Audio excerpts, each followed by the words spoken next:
Assalamualaikum warahmatullahi wabarakatuh. Saya akan membacakan buku yang berjudul 33 Amalan Ringan Berpahala Besar Part 16. Menyampaikan satu ayat. Allah akan mencerahkan wajah seseorang yang mendengar hadis dariku, kemudian ia menyampaikan kepada orang lain. Hadis riwayat Ahmad. Ilmu yang bermanfaat adalah anugerah bagi pemiliknya. Ia akan tetap menemani tuannya sampai liang lahat. Dengan ilmu yang bermanfaat, seorang dapat menghidupi diri dan keluarganya. Ilmu yang bermanfaat juga bisa menjadi perantara bagi pemiliknya untuk menjadi manusia yang paling bermakna, berguna, dan pemimpin bagi orang lain. Rasulullah menyatakan orang yang terbaik di antara kamu adalah yang bermanfaat bagi orang lain, dan hal ini hanya bisa dimungkinkan dengan bekal iman, takwa, dan ilmu yang berguna. Saking tingginya kedudukan ilmu dan orang yang berilmu ini, sehingga Nabi Shallallahu Alaihi Wasallam mengatakan bahwa para ulama adalah ahli waris para nabi.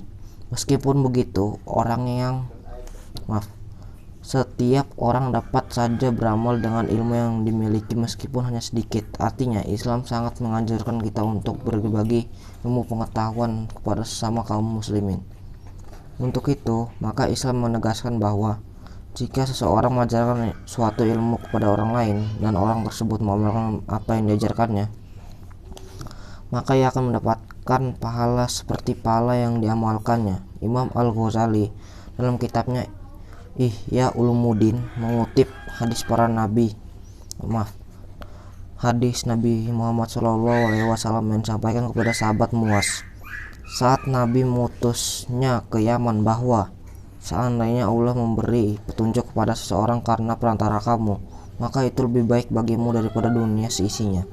Terkait dengan hal ini, ada sebuah hadis yang sangat terkenal, yaitu sampaikanlah apa-apa berasal dariku, meskipun hanya satu ayat.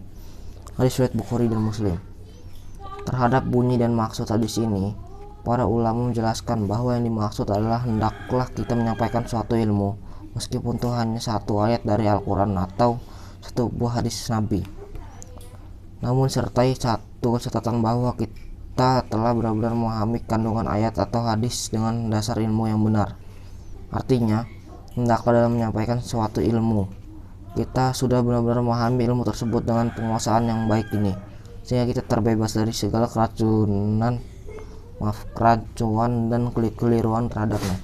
Penguasaan yang baik juga memungkinkan kita dapat menyampaikan suatu ilmu pengetahuan dengan penjelasan terang jelas dan meyakinkan. Selain itu, kita juga mesti paham terhadap manfaat dan kebermaknaan apa yang kita sampaikan. Terkait dengan hal ini, Al-Hafiz Ibnu Hajar dalam kitabnya Fathul Bari meriwayatkan bahwa Ali bin Abi Thalib radhiyallahu anhu berkata, berbicaralah kepada manusia dengan ucapan yang mereka fahami. Apakah kalian ingin Allah dan Rasulnya didustakan?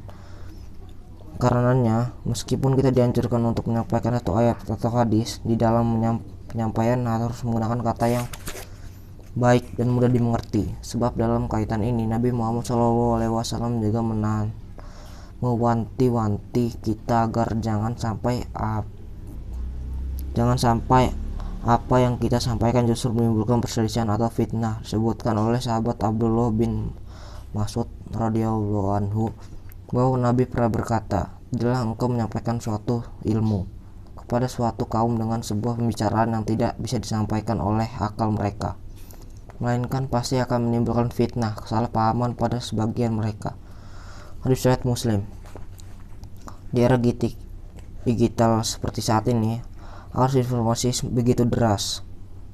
Setiap orang bisa menyampaikan pengetahuan yang dimilikinya kepada siapapun dengan mudah lewat media sosial, internet, dan media lain. Orang bebas menyampaikan suatu